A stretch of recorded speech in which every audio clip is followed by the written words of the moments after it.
নমস্কার, অ্যাস্ট্রো উইজডমে সবাইকে স্বাগত।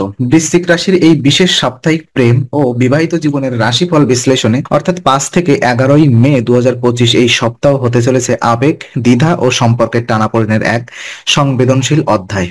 একদিকে পুরনো স্মৃতি আর সম্পর্ক নিয়ে মানসিক টানাপোড়েন, অন্যদিকে দাম্পত্য জীবনের ছোট বিষয় নিয়েই বাড়তে পারে দূরত্ব। আসুন এবার একে একে বিশ্লেষণ করে দেখি কিভাবে সপ্তাহ জুড়ে বিভিন্ন গ্রহ নক্ষত্র আপনার ব্যক্তিগত জীবনে প্রভাব ফেলবে। প্রথমত গ্রহগত অবস্থান এবং তার প্রভাবগুলো নিয়ে যদি আমরা আলোকপাত করি, তো এই সপ্তাহে বৃশ্চিক রাশির প্রেম ও দাম্পত্য জীবনে যে জটিলতা দেখা দেবে তার মূল উৎস হচ্ছে গ্রহগুলোর পারস্পরিক সংযোগ ও অবস্থান।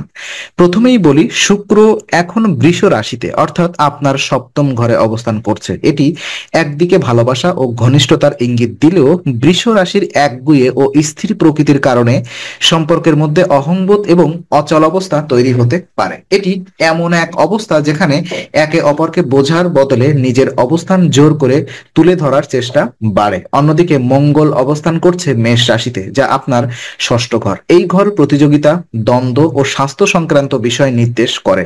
প্রেম এবং বিবাহিত জীবনের এর অবস্থান রাগ, উত্তেজনা এবং কথায় কথায় ঝগড়ার প্রবণতা তৈরি করতে পারে। অনেক সময় মঙ্গল আপনাকে তর্কে জিতিয়ে দেয়, কিন্তু সম্পর্ক হেরে যায়। এই জিনিসটা খেয়াল রাখা অত্যন্ত জরুরি। ওদিকে চন্দ্রের অবস্থান মকর থেকে কুম্ভে গমন করছে, যা আপনার তৃতীয় ঘরে। এর ফলে মানসিক দ্বিধা ও অতীত স্মৃতি ফিরে এসে সম্পর্ককে অনিশ্চয়তায় ফেলতে পারে। অনেক সময় আমরা যেটা ভুলে যাই অথবা ভুলে যেতে চাই, সেটা আবার মন খুলে দেয়। এই অবস্থায় আপনাকে আবেগপ্রবণ করে তুলতে পারে, কিন্তু সেটা যেন যুক্তিবিহীন সিদ্ধান্তে না পৌঁছায়। সব থেকে গুরুত্বপূর্ণ প্রভাব ফেলছে রাহু, যেটি এখন মীন রাশিতে অর্থাৎ আপনার পঞ্চম ঘরে। এটি প্রেমের ঘর এবং রাহুর অবস্থান এখানে সন্দেহ, বিভ্রান্তি এবং মায়াজালের সৃষ্টি করে। প্রেমের ব্যাপারে ভুল সিদ্ধান্ত নেওয়ার প্রবণতা বাড়ে। এই সময় সন্দেহ এড়িয়ে চলা এবং নিজস্ব বিশ্বাস ধরে রাখাই বুদ্ধিমানের কাজ।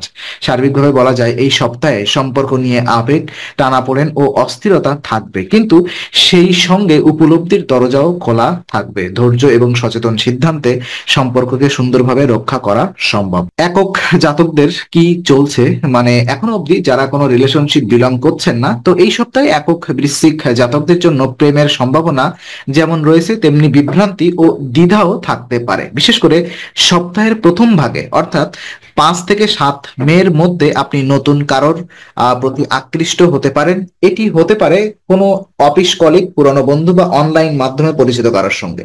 তবে এখানে সব থেকে গুরুত্বপূর্ণ বিষয় হলো সম্পর্কের ভবিষ্যৎ সম্পর্কে নিজেকে সচেতন রাখা। তাৎক্ষণিক আবেগে ভেসে গিয়ে এমন কোনো সিদ্ধান্ত নেওয়া উচিত নয় যেটা পরে গিয়ে অনুশোচনার কারণ হয়ে দাঁড়ায়। 6 ও 7 মের সময়টাতে প্রেমের নতুন প্রস্তাব বা আকর্ষণ আসতে পারে, কিন্তু এই সময়ে রাহুর প্রভাবে প্রেমের ক্ষেত্রে বিভ্রান্তি ও ভুল ব্যাখ্যার আশঙ্কা রয়েছে। বিশেষ করে যদি আপনি পুরনো কোনো সম্পর্কে জড়িত ছিলেন এবং হঠাৎ করে সেই সম্পর্ক আবার সামনে চলে আসে, তাহলে দ্বিধা আরো বাড়বে। আপনার মনে আত্মবিশ্বাস ও সংবেদনশীলতার ভারসাম্য রক্ষা করা অত্যন্ত জরুরি। এই সময় পুরনো প্রেমিক প্রেমিকার সঙ্গে হঠাৎ করে দেখা বা যোগাযোগের সম্ভাবনা থাকলেও সম্পর্ককে পুনরায় শুরু করার আগে অবশ্যই যাচাই বাছাই করা উচিত। আবেগ নয়, বাস্তবতা হোক সিদ্ধান্তের মাপকাঠি। একক বৃশ্চিক রাশির জাতকদের জন্য পরামর্শ হচ্ছে, নিজের অনুভূতিকে সম্মান দিন, কিন্তু তাৎক্ষণিক কোনো প্রতিক্রিয়ায় না গিয়ে সময় নিন। মানসিক প্রস্তুতি ছাড়া নতুন সম্পর্কে না যাওয়াই মঙ্গলজনক হবে। প্রেমে থাকা জাতকদের জন্য, যারা বর্তমানে প্রেমের সম্পর্কে রয়েছেন, এই সপ্তাহটি তাদের জন্য একটু টানাপোড়েনপূর্ণ হতে পারে। সপ্তাহের শুরুতেই 5 থেকে 6 মের মধ্যে ছোটখাটো বিষয় নিয়ে ভুল বোঝাবুঝির সম্ভাবনা রয়েছে। এটি হতে পারে যোগাযোগের ঘাটতি, একে অপরের সময় না দেওয়ার অভিযোগ বা অতীত নিয়ে কিছু আলোচনা। এসবের ফলে মানসিক দূরত্ব তৈরি হওয়ার আশঙ্কা থাকে। তবে ভালো খবর হচ্ছে, সপ্তাহের মাঝখানে অর্থাৎ 8 ও 9 মের সময়টি একটু সহনশীল ও নম্র আচরণ করলে সম্পর্ক আবার আগের মতো সুন্দর হয়ে উঠতে পারে।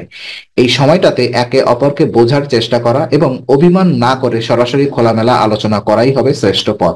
এই সপ্তাহে সব থেকে বড় চ্যালেঞ্জ হবে অহংবোধ বা ইগো, একে অপরের ওপরে দোষ চাপানো, মন খুলে না বলা এবং অনুভূতি গোপন রাখার প্রবণতা সম্পর্কে ভারসাম্য নষ্ট করতে পারে। আপনারা যদি উভয়েই নম্র থাকেন এবং সম্পর্ককে রক্ষা করতে সচেষ্ট থাকেন, তাহলে পরিস্থিতি দ্রুতই ইতিবাচক হবে। 10 থেকে 11 মে সম্পর্কের দিক থেকে গুরুত্বপূর্ণ দিন হতে পারে। যারা দীর্ঘদিন ধরে কোনো সিদ্ধান্ত নিতে পারছিলেন, যেমন সম্পর্কে আরো এগিয়ে নিয়ে যাওয়া বা পরিবারের পরিচয় করানো, তাদের জন্য এই সময় উপযোগী। তবে সিদ্ধান্ত নেওয়ার আগে দুজনের মানসিকভাবে প্রস্তুত কিনা তা যাচাই করে নেওয়া উচিত। বিবাহিত জাতকদের জন্য, বিবাহিত বৃশ্চিক রাশির জাতকদের এই সপ্তাহে সম্পর্কের সব থেকে বড় চ্যালেঞ্জ হতে পারে পারস্পরিক দায়িত্ব ও বোঝাপড়া। সপ্তাহের শুরুতে হয়তো আপনারা কেউ একজন সংসার বা পেশাগত চাপের কারণে উত্তেজিত থাকতে পারেন, যা সরাসরি দাম্পত্য জীবনের প্রভাব ফেলতে পারে। ওদিকে 6 থেকে 8 মের মধ্যে কথাবার্তায় ভুল ব্যাখ্যা বা অস্পষ্টতা থেকে মানসিক দূরত্ব বাড়তে পারে। বিশেষ করে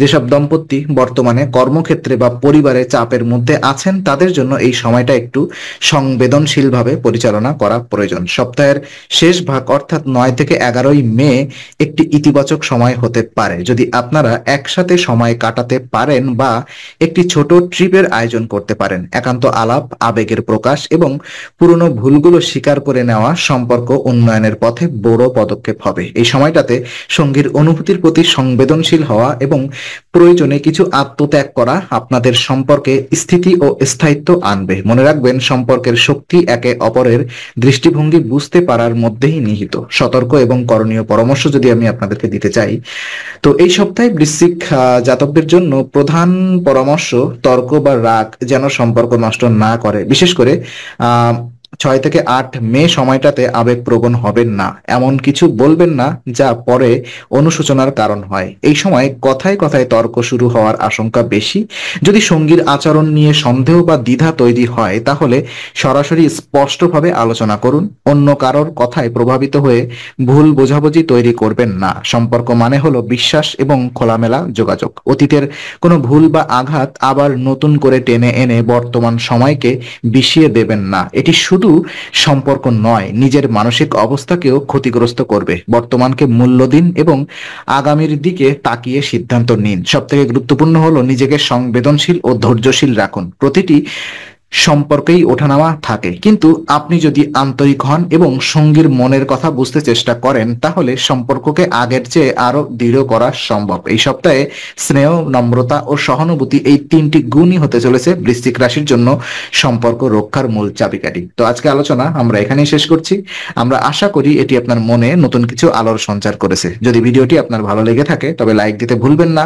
আপনার মতামত জানাতে কমেন্ট করুন এবং প্রিয়জনদের সঙ্গে শেয়ার করে তাদের জীবনেও আলোর বার্তা পৌঁছে দিন। আর অবশ্যই আমাদের চ্যানেলটি সাবস্ক্রাইব করুন, কারণ এখানে আমরা প্রতি মুহূর্তে নতুন আলো ও জ্ঞানের কথা নিয়ে আসি। আবার দেখা হবে, ততক্ষণ ভালো থাকুন, শান্তিতে থাকুন। নমস্কার।